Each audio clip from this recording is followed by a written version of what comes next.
Hello students, welcome to Sujit academy. আমাদের সঙ্গে আছে কিরণ কুমার। তো কিরণ কুমার, তোমার এবছর জিলেটের র্যাঙ্ক কত হয়েছে? স্যার এবারে আমার জিএমআর 12 র্যাঙ্ক এসছে। আচ্ছা, জিএমআর 12 হয়েছে তো। তোমার পুরো প্রিপারেশনটা বলো, আর তুমি কত বছর ধরে এখানে পড়ছো? স্যার আমি 2025 এখানে অ্যাডমিশন নিয়েছিলাম হুম। সেকেন্ড সেমের পর। তো তারপর থেকে আমি 1 বছর পড়ছি এখানে। 2 বছর সেকেন্ড সেমের পর অ্যাডমিশন নিয়েছিলে? হ্যাঁ, অফলাইন ছিল? হ্যাঁ, পুরোটা অফলাইন ছিল আমার। এখানে 1 বছর পড়ছি। আর এখান থেকে যা এক্সপিরিয়েন্স পেয়েছি তাই অনুযায়ী আমি 12 র্যাঙ্কটা করেছি। আচ্ছা, সেকেন্ড ইয়ারে তোমার একটা র্যাঙ্ক ছিল, কত র্যাঙ্ক ছিল লাস্ট ইয়ারে? সেকেন্ড ইয়ারে স্যার 88 র্যাঙ্ক ছিল। হ্যাঁ, তো 88 র্যাঙ্ক ছিল তো। হ্যাঁ, তারপরে নেক্সট ইয়ারে যখন আবার তুমি কন্টিনিউ করলে, হ্যাঁ, তখন ব্রেন সেট কি ছিল যে এবার আমি আন্ডার 10 র্যাঙ্ক করতে পারবো? ব্রেন সেট ওটাই রেখেছিলাম যে হুম। আন্ডার 10 আমাকে করতে হবে, যেহেতু আমি এবারে হুম। 88 করতে পেরেছি তাই আমাকে আপনিও বলেছিলেন যে হুম। আন্ডার 10 করতে হবে। তাই আমি অতটাই জোর লাগিয়েছিলাম যে হ্যাঁ করতে হবে, আর আপনি যেভাবে হেল্প হুম। করেছিলেন জিনিসটাতে, তো সেটা পেরেছিলাম করতে। আচ্ছা, তো ও যখন আন্ডার 100 র্যাঙ্ক করেছে, তখনই আমি একটা বুঝে গেছি যে স্টুডেন্টের মধ্যে একটা আছে ক্যাপাবিলিটি, যে ও যে পারবে। তো বিকজ প্রিভিয়াস ইয়ারের মনদীপেরও 98 র্যাঙ্ক হয়েছিল সেকেন্ড হ্যাঁ, হ্যাঁ, ইয়ারে, হ্যাঁ। তো ওর শিফট হয়েছিল 3 র্যাঙ্কে। 3। তো আমি বুঝে গেছিলাম তুমি যদি পড়াশোনা করো তাহলে তুমি এটা পারবে। তো যখন তুমি অ্যাকচুয়ালি মনদীপদের ব্যাচের সাথে ক্লাস করেছিলে তো? না। করনি? হুম। তো তখন তুমি কিভাবে পড়াশোনা করতে, মানে ওই টাইমে সেকেন্ড ইয়ারে? সেকেন্ড ইয়ারে হ্যাঁ। সেকেন্ড ইয়ারে তো স্যার আমি এমনি ভাবছিলাম যে পড়াশোনাটা স্টার্ট করবো। হ্যাঁ। হ্যাঁ। সেকেন্ড ইয়ার মানে থার্ড সেমিস্টার যে শেষ হলো। হ্যাঁ। আহ, এখানে কোন মান্থে স্টার্ট করেছিলে পড়াশোনা? ওটা স্যার আমার ওই মনে হয় জুলাই। হ্যাঁ, এই জুলাই টাইম জুন জুলাই 2025। 25-এ হুম। আর ওদের তো এক্সামটা তোমার লেট হয়েছিল লেট আগের হয়েছিল, বছর। হ্যাঁ। আচ্ছা। কিন্তু ওদের সাথে আমরা ক্লাস পাইনি। আচ্ছা, তো তখন তুমি কিভাবে করতে? তখন স্যার আপনার ক্লাসগুলো করতাম। আর হুম। এমনি তখন কলেজে লাইট ছিল, অতটা চাপ ছিল না। হুম। তো সেই সময় একটু এগিয়ে নিতে পেরেছিলাম জিনিসগুলো। আর আচ্ছা। যেহেতু 12 ছিল আমার, যেহেতু সায়েন্সটা ছিল, তাই আমি একটু মানে পাচ্ছিলাম জিনিসগুলো ধরতে ভেরি গুড। সহজে। আহ, আর এই সে তোমার লাইফে কি কি ফেজ হয়েছে, মানে লাইফে কি কি স্ট্রাগল ফেস করেছে? বা লোয়ার আপার, সব সময় স্টুডেন্টরা তাদের আপার ফেজটাই বলে, তো তোমার লাইফের লোয়ার ফেজ থেকে কি করে বাউন্স ব্যাক করেছো সেটা আমাদের সাথে শেয়ার করতে পারো? লাইফের লোয়ার ফেজ বলতে আমার পুরোটাই স্লোয়ারই ছিল বলতে গেলে। কিরকম? তার কারণ ক্লাস 12-তে যখন আমি এইচএস দিলাম, হুম। তারপর এইচএস দেওয়ার পর আমি ডাব্লিউবিজিই তে বসছিলাম। হুম। তো আমার একটা মাইন্ডসেট ছিল যে আমাকে ইঞ্জিনিয়ারিংটা করতে হবে। হুম। তো সেই সময় ডাব্লিউবিজিতে অ্যারাউন্ড 12,000 মতো র্যাঙ্ক এসেছিল। হুম। হুম। তো ওটাতে আমি একটা কলেজ পাচ্ছিলাম হুম।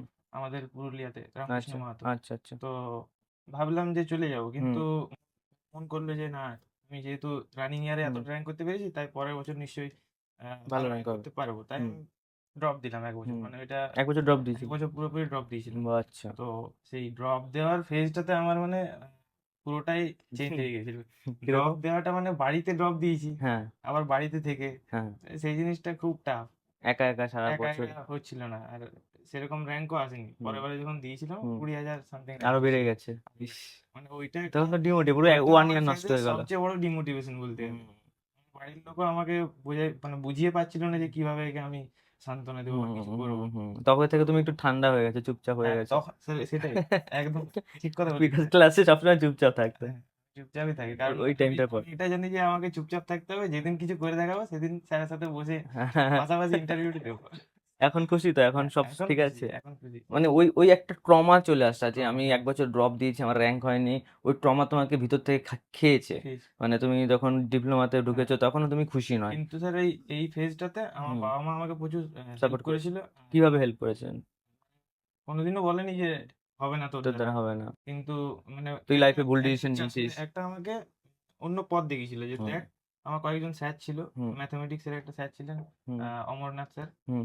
বাবা, এরা সবাই মিলে আমাকে বুঝিয়েছিল যে ডিপ্লোমা কর, ডিপ্লোমার হুম। থ্রু তুই মানে এই বিটেকে অ্যাডমিশন নিতে পারবি। আচ্ছা। আমার আচ্ছা। মেন উদ্দেশ্য ছিল একটা ভালো কলেজ থেকে ভালো কলেজ থেকে বিটেক করবো, করা। অন্তত বাবা মা কারোর পাশে যেন হুম। বলতে পারে যে হুম। আমার হুম। ছেলে এই এই কলেজ থেকে কলেজ থেকে করছে। হয়েছে। ওটাই, মানে হ্যাঁ, তুমি কি লাইফে কি সাকসেস হ্যাঁ, হবে, ক টাকা ইনকাম আমি করবে সেটা নয়। হ্যাঁ, তারা এখন বলতে পারবে আমার হ্যাঁ, ছেলে অন্তত বলতে যাদবপুরে পারে। পেয়েছে। দ্বিতীয়ত হচ্ছে এই মানে 12 র্যাঙ্ক করার পেছনে আপনার তো খুব বড় হাত হুম। আছে, হুম। কিন্তু আমি সবসময় এটাই ভাবতাম যে আমি সবসময় পেছনে ভাবতাম বাবা মা আমার সাপোর্টে ইয়েস। আছে এবং বাবা মার জন্যই আমি এসব করছি। হুম। এটা নিয়ে আমি তোমার এগিয়েছিলাম। কলেজ এপিসি ছিল? না স্যার, তোমার আমার কোনটা বিআইটি ছিল? ছিল। বিআইটিতে ছিল? হ্যাঁ, বিআইটি ইলেকট্রিক্যাল।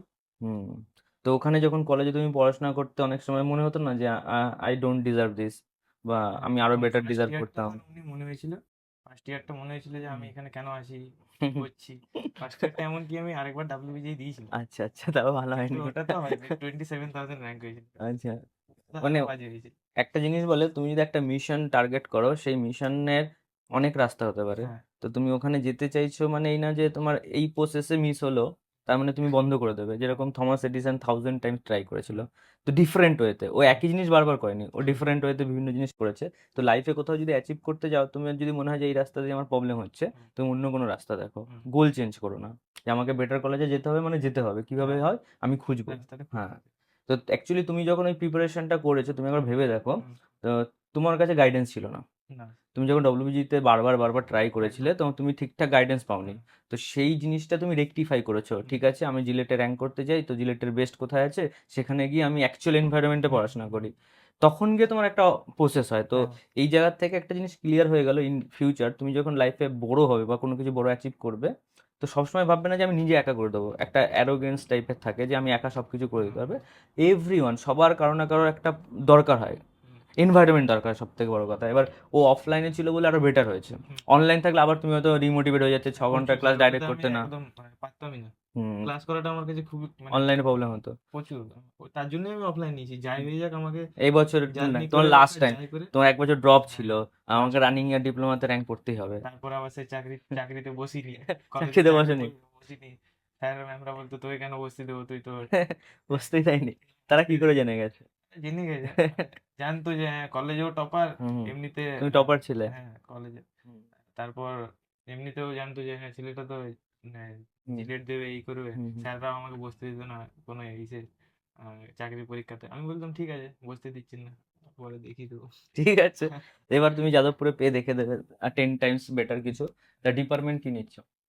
ডিপার্টমেন্ট এখন ওই ইলেকট্রিক্যালই আছে, হুম, কিন্তু কে ইটিসিটা সাজেস্ট করছে আমাকে, কি সাজেস্ট করছে? ইটিসিটা। ইটিসিটা। তো আচ্ছা। দেখা যাক কোনটা নিই, ইলেকট্রিক্যালের প্রতি বেশি ভালো ফিউচারে আছে। প্লেসমেন্টের দিকে আছে নেক না হায়ার স্টাডি করবে আর?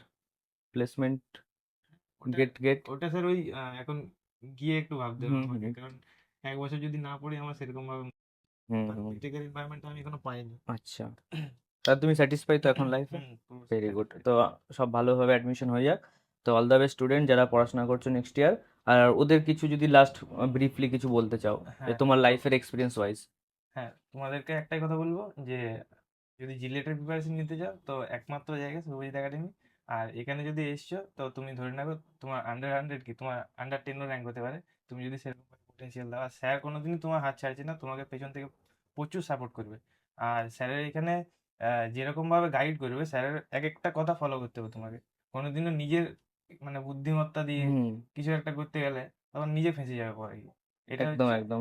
এটা টিল এটা লাস্ট ডে পর্যন্ত হ্যাঁ তোমাকে লড়ে। স্যারের স্যারের মানে এক একটা পদে পদে তোমাকে চলতে হবে, এটাই হচ্ছে ব্যাপার। আর স্যারের ডিপিপি এক্সাম যেগুলো নেয় স্যার, মক টেস্ট ওগুলো খুবই ইম্পর্টেন্ট। মক টেস্টগুলো প্রতিটাতে স্যারের আলাদা রকমের প্যাটার্ন থাকে, ওই প্যাটার্নগুলো অন্য কোনো মক টেস্টে তোমরা পাবে না। ওই প্যাটার্নগুলো যদি তুমি ফলো করে পরীক্ষাগুলো দাও, তাহলে তোমার এক একটা চ্যাপ্টার এভাবে তৈরি হবে, তোমাকে কোনোদিন ওটা আর মানে রিপিট করতে হবে না। মনে হবে হ্যাঁ মক টেস্টের দ্বারা আমার হয়ে যাচ্ছে। আমরা হুম, যেভাবে গেছিলাম পরীক্ষা দিতে আমাদের সেরকম ভাবে রিভিশন করতে হয়নি হয়নি। বলতে। মক টেস্টগুলো যেভাবে দিয়েছিলাম আমরা, আমাদের মানে মুখে চলে এসেছিল প্রতিটা ফর্মুলা, হুম, যাই বল। তবে ব্লাইন্ডলি বিলিভ করতে হবে, হুম, নিজে কিছু ক্রিয়েটিভিটি করতে গেলে মুশকিল হয়ে যেতে। তবে তোমাকে যা যা বলা হবে হ্যাঁ সেগুলো করতে নিজের হবে। থেকে তো একটু হার্ড ওয়ার্ক করতে হুম, হবে, সেটা তো নিজের পুরোটাই। অবশ্যই। কিন্তু স্যারের পুরো গাইডেন্সটা পাথটা পুরোটা ফলো করতে হবে স্যারের, টাচে থাকতে হবে, যেটা টাচে বলে থাকতে মানে হবে একেবারে। কিছু হয় কি, স্টুডেন্টরা কি হয়, অনেক সময় হয় যে না আমার স্যারের উপর একটু কনফিডেন্ট কম আসছে, যে আমি একটু অন্য কিছু করি, হ্যাঁ আচ্ছা আমি ওটাই অন্য কোথাও ওটাই মক সবাই টেস্ট করতে জয়েন যায়, করি। ওটাই স্যার করতে যায়। আমার এখানে কারো মক টেস্টে মার্কস চাইলো না, সে হয়তো অন্য কোথাও মক টেস্ট দিয়ে দেখতে চাইলো।